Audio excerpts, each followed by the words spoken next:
আসসালামু আলাইকুম, সজীব এগ্রোসিডারের পক্ষ থেকে সবাইকে শুভেচ্ছা। আজকে অনেকদিন পরে আমরা আবার বাগানের ভিডিও দিচ্ছি।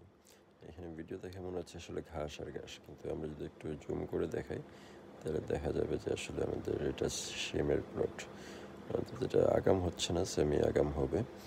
তো এখানে আসলে আমাদের যে মাচাটা বাঁধা হয়েছে, এই মাচাটা আমাদের লোকাল সিস্টেমে বাঁধা হয়েছে। মাচাটা আমরা আসলে তুলে দিচ্ছি উপরে, মাচাটা উপরে তুলে দিচ্ছি। দেখেন এখানে বাঁশ দিয়ে মাচাটা তুলে দেওয়া হচ্ছে, সুতাগুলো বোঝা যাচ্ছে না রোদের কারণে। এখানে দেখেন এরা কাজ করতেছে। তো আমাদের শিম গাছগুলো মোটামুটি মাচায় ওঠার উপযুক্ত হয়ে গেছে।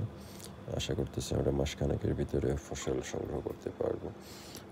গাছের অবস্থা এখনও পর্যন্ত ভালো আছে। এটা কেরালা সিম। তো সাধারণত কেরালা সিমের জন্য একটু উঁচু মাচা দেওয়ার কথা বলে আমরা উঁচু মাচা দিতে পারিনি, আমাদের এখানে লোকালেরা আসলে তৈরি করতে পারে না। আর এদিকটা হচ্ছে আমরা মিষ্টি কুমড়া দিছি। এখানে মিষ্টি কুমড়া আসলে আমরা চারা তৈরি করতে যে সময় লাগবে, এটা আসলে সময় পাই নাই আমরা, যার জন্য এটা সরাসরি বীজ রোপণ করে দিছি এখানে মিষ্টি কুমড়ার প্লট, এই প্লটগুলো। আর এই দিকটা আপনার উপরের প্লটটাতে আমরা বাঁধাকপির জন্য এখন প্রস্তুতি করবো আর কি। তো আসলে একটা করে শেষ হচ্ছে, আমাদের শ্রমিক সংকটও আছে।